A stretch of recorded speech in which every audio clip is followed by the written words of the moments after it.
This is a continuation of The Hour of the Dragon, also known as Conan the Conqueror, by Robert E. Howard, comprising parts 10 and 11. Part 10. A Coin from Acheron.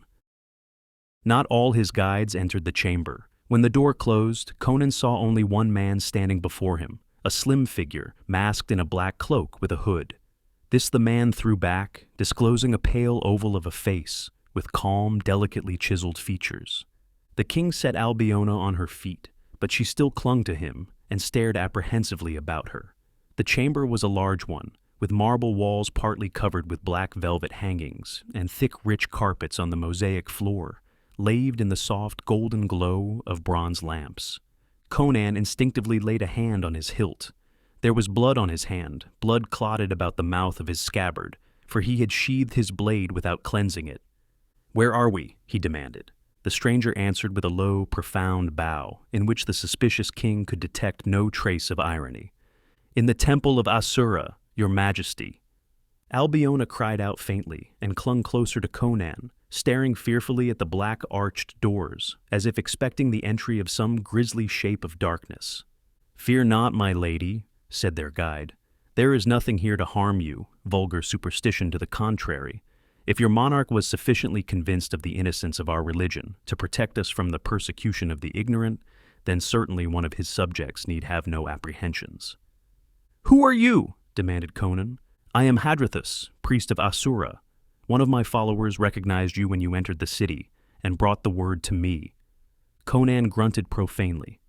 "Do not fear that others discovered your identity," Hadrathus assured him. "Your disguise would have deceived any but a follower of Asura, whose cult it is to seek below the aspect of illusion.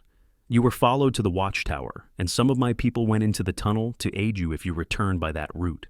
Others, myself among them, surrounded the tower. And now, King Conan, it is yours to command. Here in the temple of Asura, you are still king." "Why should you risk your lives for me?" asked the king. "You were our friend when you sat upon your throne," answered Hadrathus. "You protected us when the priests of Mitra sought to scourge us out of the land." Conan looked about him curiously. He had never before visited the temple of Asura, had not certainly known that there was such a temple in Tarantia. The priests of the religion had a habit of hiding their temples in a remarkable fashion. The worship of Mitra was overwhelmingly predominant in the Hyborian nations, but the cult of Asura persisted, in spite of official ban and popular antagonism. Conan had been told dark tales of hidden temples, where intense smoke drifted up incessantly from black altars, where kidnapped humans were sacrificed before a great coiled serpent whose fearsome head swayed forever in the haunted shadows. Persecution caused the followers of Asura to hide their temples with cunning art, and to veil their rituals in obscurity, and this secrecy, in turn, evoked more monstrous suspicions and tales of evil.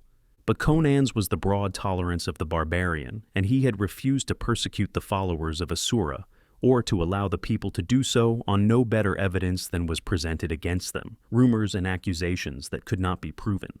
"If they are black magicians," he had said, "how will they suffer you to harry them?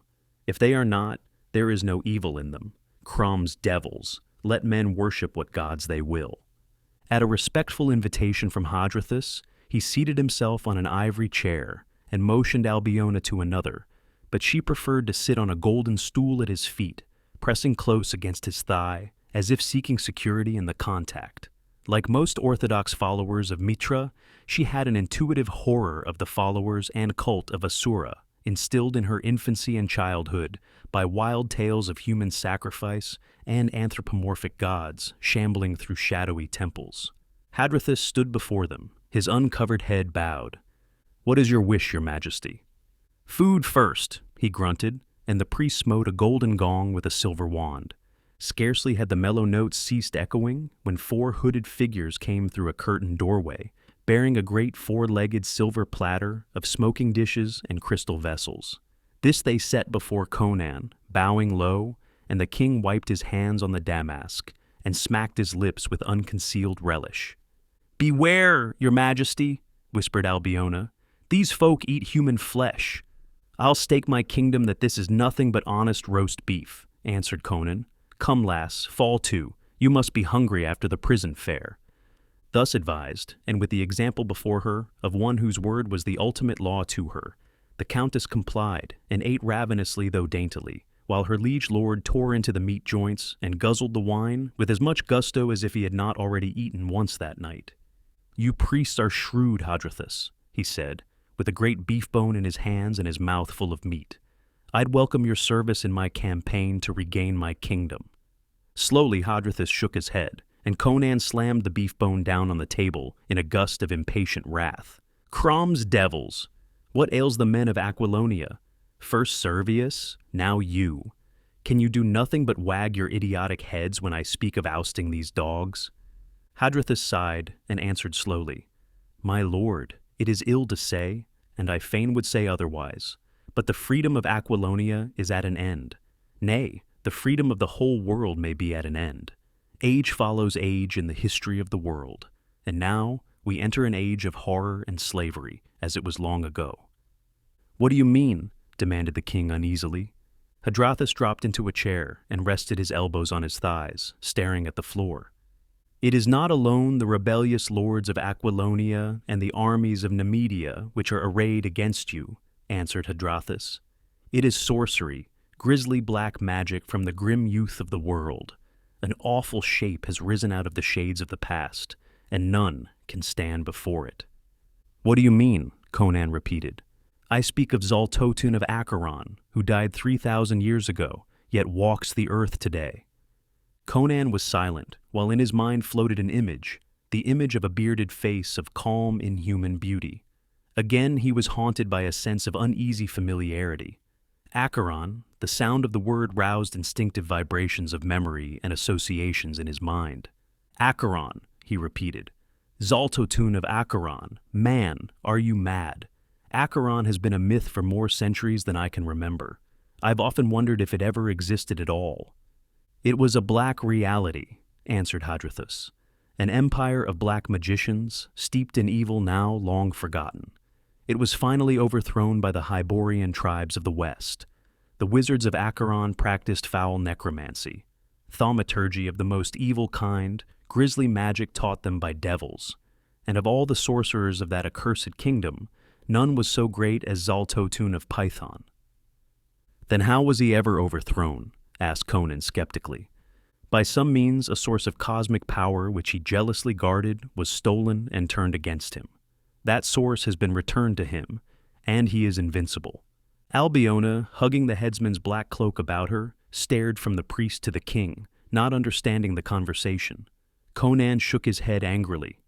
"You are making game of me," he growled. "If Zaltotun has been dead 3,000 years, how can this man be he? It's some rogue who's taken the old one's name." Hadrathus leaned to an ivory table and opened a small gold chest which stood there. From it he took something which glinted dully in the mellow light, a broad gold coin of antique minting. "You have seen Zaltotun unveiled? Then look upon this. It is a coin which was stamped in ancient Acheron before its fall. So pervaded with sorcery was that black empire that even this coin has its uses in making magic." Conan took it and scowled down at it. There was no mistaking its great antiquity. Conan had handled many coins in the years of his plunderings, and had a good practical knowledge of them. The edges were worn, and the inscription almost obliterated, but the countenance stamped on one side was still clear-cut and distinct, and Conan's breath sucked in between his clenched teeth. It was not cool in the chamber, but he felt a prickling of his scalp, an icy contraction of his flesh. The countenance was that of a bearded man, inscrutable, with a calm, inhuman beauty. "By Crom, it's he," muttered Conan. He understood now, the sense of familiarity that the sight of the bearded man had roused in him from the first. He had seen a coin like this once before, long ago in a far land. With a shake of his shoulders, he growled, "The likeness is only a coincidence, or, if he's shrewd enough to assume a forgotten wizard's name, he's shrewd enough to assume his likeness." But he spoke without conviction. The sight of that coin had shaken the foundations of his universe. He felt that reality and stability were crumbling into an abyss of illusion and sorcery. A wizard was understandable, but this was diabolism beyond sanity. "We cannot doubt that it is indeed Zaltotun of Python," said Hadrathus. He it was who shook down the cliffs at Valkia by his spells that enthrall the elementals of the earth. He it was who sent the creature of darkness into your tent before dawn. Conan scowled at him. How did you know that? The followers of Asura have secret channels of knowledge. That does not matter. But do you realize the futility of sacrificing your subjects in a vain attempt to regain your crown? Conan rested his chin on his fist and stared grimly into nothing. Albiona watched him anxiously, her mind groping bewildered in the mazes of the problem that confronted him. Is there no wizard in the world who could make magic to fight Zaltotan's magic? He asked at last. Hadrathus shook his head. If there were, we of Asura would know of him. Men say our cult is a survival of the ancient Stygian serpent worship. That is a lie. Our ancestors came from Vendya, beyond the Sea of Vilayet and the blue Himelian mountains. We are sons of the East, not the South, and we have knowledge of all the wizards of the East, who are greater than the wizards of the West, and not one of them but would be a straw in the wind before the black might of Zaltotan. But he was conquered once, persisted Conan. Aye, a cosmic source was turned against him, but now that source is again in his hands, and he will see that it is not stolen again. And what is this damnable source? Demanded Conan irritably. It is called the Heart of Ahriman. When Acheron was overthrown, the primitive priest who had stolen it and turned it against Zaltotan hid it in a haunted cavern and built a small temple over the cavern. Thrice thereafter, the temple was rebuilt, each time greater and more elaborately than before, but always on the site of the original shrine, though men forgot the reason therefore. Memory of the hidden symbol faded from the minds of common men, and was preserved only in priestly books and esoteric volumes. Whence it came, no one knows. Some say it is the veritable heart of a god, others that it is a star that fell from the skies long ago. Until it was stolen, none had looked upon it for 3,000 years.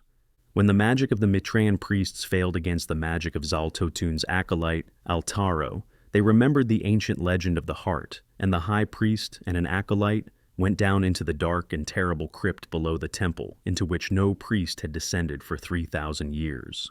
In the ancient iron-bound volumes, which speak of the heart in their cryptic symbolism, it is also told of a creature of darkness left by the ancient priest to guard it. Far down in a square chamber with arched doorways leading off into immeasurable blackness, the priest and his acolytes found a black stone altar that glowed dimly with inexplicable radiance.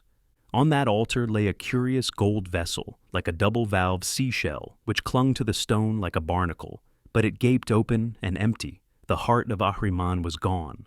While they stared in horror, the keeper of the crypt, the creature of darkness, came upon them and mangled the high priest so that he died. But the acolyte fought off the being, a mindless, soulless waif of the pits brought long ago to guard the heart, and escaped up the long, black, narrow stairs carrying the dying priest, who, before he died, gasped out the news to his followers, bade them submit to a power they could not overcome, and commanded secrecy. But the word has been whispered about among the priests, and we of Asura learned of it. And Zaltotan draws his power from this symbol? Asked Conan, still skeptical. Number. His power is drawn from the Black Gulf, but the heart of Ahriman came from some far universe of flaming light, and against it the powers of darkness cannot stand. When it is in the hands of an adept, it is like a sword that might smite at him, not a sword with which he can smite. It restores life and can destroy life. He has stolen it, not to use against his enemies, but to keep them from using it against him. A shell-shaped bowl of gold on a black altar in a deep cavern, Conan muttered, frowning as he sought to capture the elusive image. That reminds me of something I have heard or seen, but what in Crom's name is this notable heart? It is in the form of a great jewel, like a ruby, but pulsing with blinding fire with which no ruby ever burned. It glows like living flame. But Conan sprang suddenly up and smote his right fist into his left palm like a thunderclap. "Crom!" he roared. "What a fool I've been!" The heart of Ahriman, the heart of my kingdom. Find the heart of my kingdom, Zalata said. By Ymir, it was the jewel I saw in the green smoke, the jewel which Tarascus stole from Zaltotan while he lay in the sleep of the black lotuses. Hadrathus was also on his feet. His calm dropped from him like a garment. "What are you saying? The heart stolen from Zaltotan?" "Aye," Conan boomed. Tarascus feared Zaltotin and wanted to cripple his power, which he thought resided in the heart. Maybe he thought the wizard would die if the heart was lost. By Crom, ah! With a savage grimace of disappointment and disgust, he dropped his clenched hand to his side. I forgot. Tarascus gave it to a thief to throw into the sea. By this time, the fellow must be almost to Cordava. Before I can follow him, he'll take ship and consign the heart to the bottom of the ocean. The sea will not hold it, exclaimed Hadrathis, quivering with excitement. Zaltotun would himself have cast it into the ocean long ago, had he not known that the first storm would carry it ashore. But on what unknown beach might it not land? Well, Conan was recovering some of his resilient confidence. There's no assurance that the thief will throw it away. If I know thieves, and I should, for I was a thief in Zamora in my early youth, he won't throw it away. He'll sell it to some rich trader. By Crom. He strode back and forth in his growing excitement. It's worth looking for. Zalata bade me find the heart of my kingdom, and all else she showed me proved to be truth. Can it be that the power to conquer Zaltotin lurks in that crimson bauble? Aye, my head upon it, cried Hadrathis, his face lightened with fervor, his eyes blazing, his fists clenched. With it in our hands we can dare the powers of Zaltotin. I swear it. If we can recover it, we have an even chance of recovering your crown and driving the invaders from our portals. It is not the swords of Nemedia that Aquilonia fears, but the black arts of Zaltotin. Conan looked at him for a space, impressed by the priest's fire. It's like a quest in a nightmare, he said at last. Yet your words echoed the thought of Zalata, and all else she said was truth. I'll seek for this jewel. It holds the destiny of Aquilonia, said Hadrathis with conviction. I will send men with you. Nay, exclaimed the king impatiently, not caring to be hampered by priests on his quest, however skilled in esoteric arts. This is a task for a fighting man. I go alone, first to Poitan, where I'll leave Albiona with Trocero, then to Cordava and to the sea beyond, if necessary. It may be that, even if the thief intends carrying out Tarascus's order, he'll have some difficulty finding an outbound ship at this time of the year. And if you find the heart, cried Hadrathis, I will prepare the way for your conquest. Before you return to Aquilonia, I will spread the word through secret channels that you live and are returning with a magic stronger than Zaltotun's. I will have men ready to rise on your return. They will rise if they have assurance that they will be protected from the black arts of Zaltotun.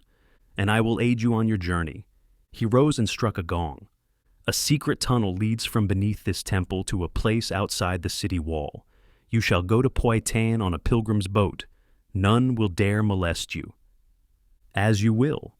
With a definite purpose in mind, Conan was afire with impatience and dynamic energy. Only let it be done swiftly. In the meantime, events were moving not slowly elsewhere in the city. A breathless messenger had burst into the palace where Valerius was amusing himself with his dancing girls, and throwing himself on his knee, gasped out a garbled story of a bloody prison break and the escape of a lovely captive. He bore also the news that Count Thespius, to whom the execution of Albiona's sentence had been entrusted, was dying and begging for a word with Valerius before he passed. Hurriedly cloaking himself, Valerius accompanied the man through various winding ways and came to a chamber where Thespius lay. There was no doubt that the Count was dying. Bloody froth bubbled from his lips at each shuddering gasp. His severed arm had been bound to stop the flow of blood, but even without that, the gash in his side was mortal. Alone in the chamber with the dying man, Valerius swore softly. By Mitra, I had believed that only one man ever lived who could strike such a blow. Valerius, gasped the dying man. He lives. Conan lives. What are you saying? Ejaculated the other. I swear by Mitra, gurgled Thespius, gagging on the blood that gushed to his lips. It was he who carried off Albiona. He is not dead. No phantom come back from hell to haunt us. He is flesh and blood, and more terrible than ever. The alley behind the tower is full of dead men. Beware, Valerius. He has come back to slay us all. A strong shudder shook the blood-smeared figure, and Count Thespius went limp. Valerius frowned down at the dead man, cast a swift glance about the empty chamber, and stepping swiftly to the door, cast it open suddenly. The messenger and a group of Nemedian guardsmen stood several paces down the corridor. Valerius muttered something that might have indicated satisfaction. "Have all the gates been closed?" he demanded. "Yes, your majesty." "Triple the guards at each. Let no one enter or leave the city without strictest investigation. Set men scouring the streets and searching the quarters. A very valuable prisoner has escaped with the aid of an Aquilonian rebel. Did any of you recognize the man?" "No, your majesty." The old watchman had a glimpse of him, but could only say that he was a giant, clad in the black garb of the executioner, whose naked body we found in an empty cell. "He is a dangerous man," said Valerius. "Take no chances with him. You all know the Countess Albiona. Search for her, and if you find her, kill her and her companion instantly. Do not try to take them alive." Returning to his palace chamber, Valerius summoned before him 4 men of curious and alien aspect. They were tall, gaunt, of yellowish skin, and immobile countenances. They were very similar in appearance, clad alike in long black robes beneath which their sandaled feet were just visible. Their features were shadowed by their hoods. They stood before Valerius with their hands in their wide sleeves, their arms folded. Valerius looked at them without pleasure. In his far journeyings he had encountered many strange races. "When I found you starving in the Khitan jungles," he said abruptly, "exiles from your kingdom, you swore to serve me. You have served me well enough, in your abominable way. One more service I require, and then I set you free of your oath. Conan the Cimmerian, king of Aquilonia, still lives, in spite of Zaltotun's sorcery, or perhaps because of it. I know not. The dark mind of that resurrected devil is too devious and subtle for a mortal man to fathom. But while Conan lives, I am not safe. The people accepted me as the lesser of 2 evils when they thought he was dead. Let him reappear, and the throne will be rocking under my feet in revolution before I can lift my hand. Perhaps my allies mean to use him to replace me if they decide I have served my purpose. I do not know. I do know that this planet is too small for 2 kings of Aquilonia. Seek the Cimmerian. Use your uncanny talents to ferret him out wherever he hides or runs. He has many friends in Tarantia. He had aid when he carried off Albiona. It took more than one man, even such a man as Conan, to wreak all that slaughter in the alley outside the tower. But no more. Take your staffs and strike his trail. Where that trail will lead you, I know not. But find him, and when you find him, slay him." The 4 Khitans bowed together, and still unspeaking, turned and padded noiselessly from the chamber. Part 11. Swords of the South. Dawn that rose over the distant hills shone on the sails of a small craft that dropped down the river which curves to within a mile of the walls of Tarantia, and loops southward like a great shining serpent. This boat differed from the ordinary craft plying the broad Corotas. Fishermen and merchant barges loaded with rich goods. It was long and slender, with a high, curving prow, and was black as ebony, with white skulls painted along the gunnels. Amidships rose a small cabin, the windows closely masked. Other craft gave the ominously painted boat a wide berth, for it was obviously one of those pilgrim boats that carried a lifeless follower of Asura on his last mysterious pilgrimage southward to where, far beyond the Poetanian mountains, a river flowed at last into the blue ocean. In that cabin undoubtedly lay the corpse of the departed worshipper.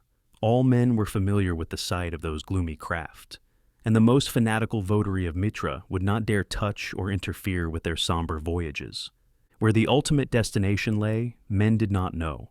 Some said Stygia, some a nameless island lying beyond the horizon. Others said it was in the glamorous and mysterious land of Vendia, where the dead came home at last. But none knew certainly. They only knew that when a follower of Asura died, the corpse went southward down the great river, in a black boat rowed by a giant slave, and neither boat nor corpse nor slave was ever seen again, unless indeed certain dark tales were true, and it was always the same slave who rowed the boat southward. The man who propelled this particular boat was as huge and brown as the others, though closer scrutiny might have revealed the fact that the hue was the result of carefully applied pigments. He was clad in leather loincloth and sandals, and he handled the long sweep and oars with unusual skill and power. But none approached the grim boat closely, for it was well known that the followers of Asura were accursed, and that these pilgrim boats were loaded with dark magic. So men swung their boats wide and muttered an incantation as the dark craft slid past, and they never dreamed that they were thus assisting in the flight of their king and the Countess Albiona. It was a strange journey in that black, slim craft down the great river for nearly 200 miles to where the Kuroda swings eastward, skirting the Poitanian mountains. Like a dream, the ever-changing panorama glided past. During the day, Albiona lay patiently in the little cabin, as quietly as the corpse she pretended to be. Only late at night, after the pleasure boats with their fair occupants lounging on silken cushions in the flare of torches held by slaves had left the river, before dawn brought the hurrying fisher boats, did the girl venture out. Then she held the long sweep, cunningly bound in place by ropes to aid her, while Conan snatched a few hours of sleep. But the king needed little rest. The fire of his desire drove him relentlessly, and his powerful frame was equal to the grinding test. Without halt or pause, they drove southward.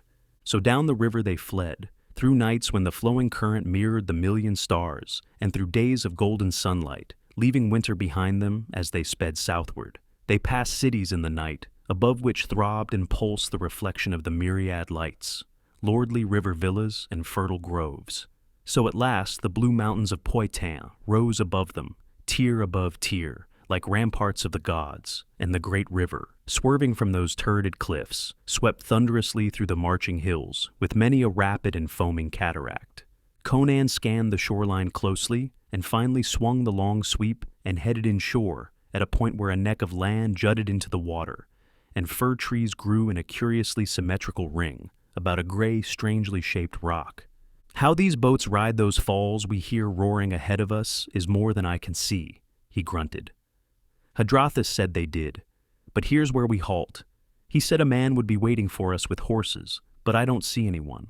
How word of our coming could have preceded us? I don't know anyway. He drove inshore and bound the prow to an arching root in the low bank, and then, plunging into the water, washed the brown paint from his skin and emerged dripping and in his natural color. From the cabin, he brought forth a suit of Aquilonian ringmail, which Hadrathis had procured for him, and his sword. These he donned while Albiona put on garments suitable for mountain travel. And when Conan was fully armed and turned to look toward the shore, he started and his hand went to his sword. For on the shore, under the trees, stood a black-cloaked figure holding the reins of a white palfrey and a bay war-horse. "Who are you?" demanded the king. The other bowed low. "A follower of Asura. A command came, I obeyed." "How came?" inquired Conan, but the other merely bowed again. "I have come to guide you through the mountains to the first Poitanian stronghold." "I don't need a guide," answered Conan. "I know these hills well. I thank you for the horses, but the Countess and I will attract less attention alone than if we were accompanied by an acolyte of Asura." The man bowed profoundly, and giving the reins into Conan's hands, stepped into the boat.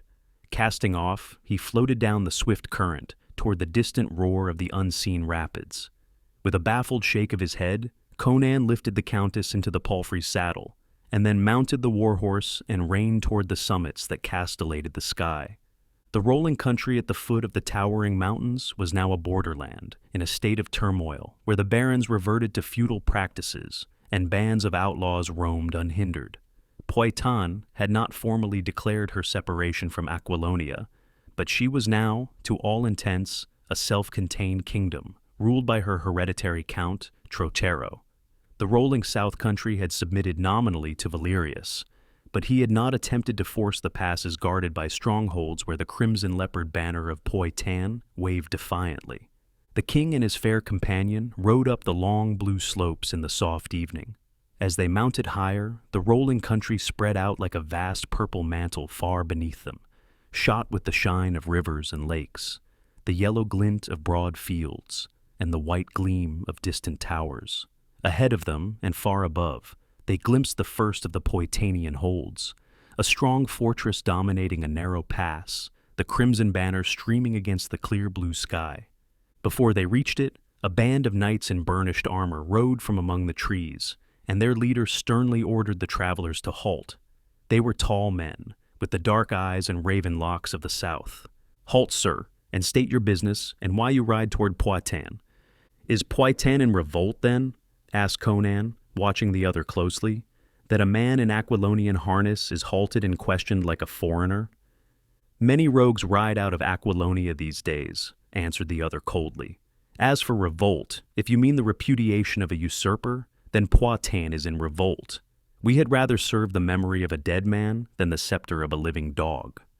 Conan swept off his helmet and, shaking back his black mane, stared full at the speaker. The Poitainian stared violently and went livid. "Saints of heaven!" he gasped. "It is the king! Alive!" The others stared wildly. Then a roar of wonder and joy burst from them. They swarmed about Conan, shouting their war cries and brandishing their swords in their extreme emotion. The acclaim of Poitainian warriors was a thing to terrify a timid man. "Oh, but Trocero will weep tears of joy to see you, sire," cried one. "Aye, and Prospero," shouted another. "The general has been like one wrapped in a mantle of melancholy, and curses himself night and day that he did not reach the Valkia in time to die beside his king." "Now we will strike for empery," yelled another, whirling his great sword about his head. "Hail, Conan, king of Poitain!" The clangor of bright steel about him and the thunder of their acclaim frightened the birds that rose in gay-hued clouds from the surrounding trees. The hot southern blood was afire, and they desired nothing but for their newfound sovereign to lead them to battle and pillage. "What is your command, sire?" they cried. "Let one of us ride ahead and bear the news of your coming into Poitain. Banners will wave from every tower, roses will carpet the road before your horse's feet, and all the beauty and chivalry of the South will give you the honor due you." Conan shook his head. "Who could doubt your loyalty? But winds blow over these mountains into the countries of my enemies, and I would rather these didn't know that I lived, yet. Take me to Trocero and keep my identity a secret." So, what the knights would have made a triumphal procession was more in the nature of a secret flight. They traveled in haste, speaking to no one, except for a whisper to the captain on duty at each pass, and Conan rode among them with his visor lowered. The mountains were uninhabited save by outlaws and garrisons of soldiers who guarded the passes. The pleasure-loving Poitainians had no need nor desire to wrest a hard and scanty living from their stern breasts. South of the ranges, the rich and beautiful plains of Poitain stretched to the river Alimane, but beyond the river lay the land of Zingara. Even now, when winter was crisping the leaves beyond the mountains, the tall, rich grass waved upon the plains where grazed the horses and cattle for which Poitain was famed.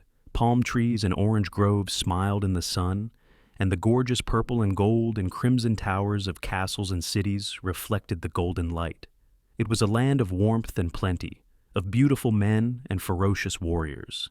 It is not only the hard lands that breed hard men. Poitain was surrounded by covetous neighbors, and her sons learned hardihood in incessant wars. To the north, the land was guarded by the mountains, but to the south only the Alimane separated the plains of Poitain from the plains of Zingara, and not once but 1,000 times had that river run red. To the east lay Argos, and beyond that, Ophir, proud kingdoms and avaricious. The knights of Poitain held their lands by the weight and edge of their swords, and little of ease and idleness they knew. So Conan came presently to the castle of Count Trocero. Conan sat on a silken divan in a rich chamber, whose filmy curtains the warm breeze billowed. Trocero paced the floor like a panther, a lithe, restless man, with the waist of a woman and the shoulders of a swordsman who carried his years lightly. "Let us proclaim you king of Poitain," urged the count. "Let those northern pigs wear the yoke to which they have bent their necks. The south is still yours. Dwell here and rule us amid the flowers and the palms." But Conan shook his head. "There is no nobler land on earth than Poitain, but it cannot stand alone, bold as are its sons."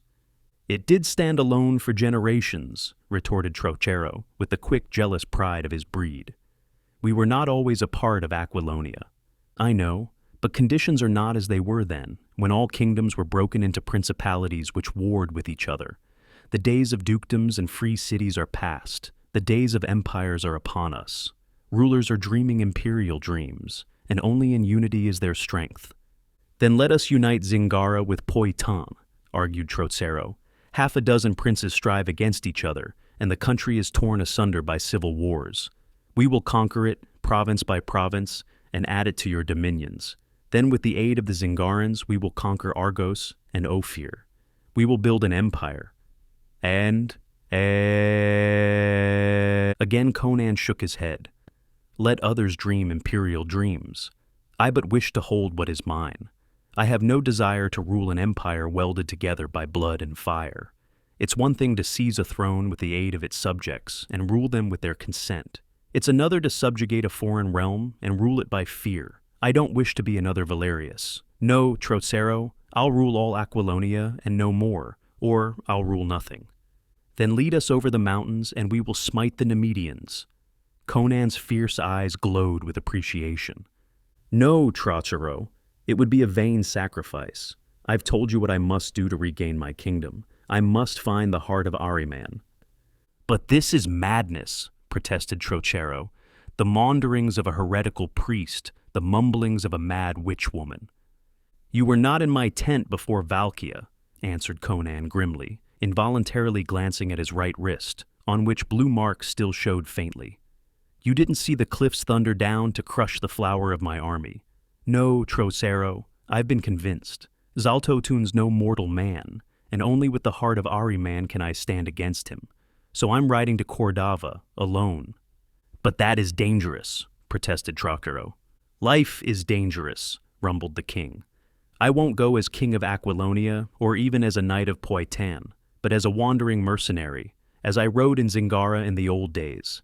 Oh, I have enemies enough south of the Alemanni, in the lands and the waters of the south. Many who won't know me as king of Aquilonia will remember me as Conan of the Barachan pirates, or Amra of the Black Corsairs. But I have friends too, and men who will aid me for their own private reasons. A faintly reminiscent grin touched his lips. Trocero dropped his hands helplessly and glanced at Albiona, who sat on a nearby divan.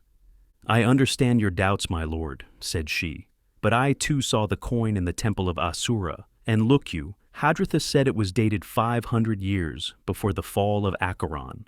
If Xaltotun, then, is the man pictured on the coin, as his majesty swears he is, that means he was no common wizard even in his other life, for the years of his life were numbered by centuries, not as the lives of other men are numbered. Before Trocero could reply, a respectful rap was heard on the door, and a voice called, My lord, we have caught a man skulking about the castle, who says he wishes to speak with your guest. I await your orders. A spy from Aquilonia, hissed Trocero, catching at his dagger, but Conan lifted his voice and called, Open the door and let me see him. The door was opened and a man was framed in it, grasped on either hand by stern-looking men-at-arms. He was a slender man, clad in a dark hooded robe. Are you a follower of Asura? Asked Conan. The man nodded, and the stalwart men-at-arms looked shocked and glanced hesitantly at Trocero. The word came southward, said the man. Beyond the Alemanni we cannot aid you, for our sect goes no farther southward, but stretches eastward with the Corotas. But this I have learned. The thief who took the heart of Ahriman from Tarascus never reached Cordava. In the mountains of Poitan he was slain by robbers. The jewel fell into the hands of their chief, who, not knowing its true nature, and being harried after the destruction of his band by Poitanian knights, sold it to the Kothic merchant Zoroathus. Ha! Conan was on his feet, galvanized. And what of Zoroathus? 4 days ago he crossed the Alemanni, headed for Argos, with a small band of armed servants. He's a fool to cross Zingara in such times, said Trocero. Aye, times are troublous across the river, but Zoroathus is a bold man, and reckless in his way. He is in great haste to reach Messantia, where he hopes to find a buyer for the jewel. Perhaps he hopes to sell it finally in Stygia. Perhaps he guesses at its true nature. At any rate, instead of following the long road that winds along the borders of Poitan, and so at last comes into Argos far from Messantia, he has struck straight across eastern Zingara, following the shorter and more direct route. Conan smote the table with his clenched fist, so that the great board quivered. Then, by Chrome, fortune has at last thrown the dice for me. A horse, Trocero, and the harness of a free companion. Zoroathus has a long start, but not too long for me to overtake him, if I follow him to the end of the world. This concludes the 6th part of 12 total of The Hour of the Dragon, also known as Conan the Conqueror, by Robert E. Howard, produced by Best Audiobooks for free.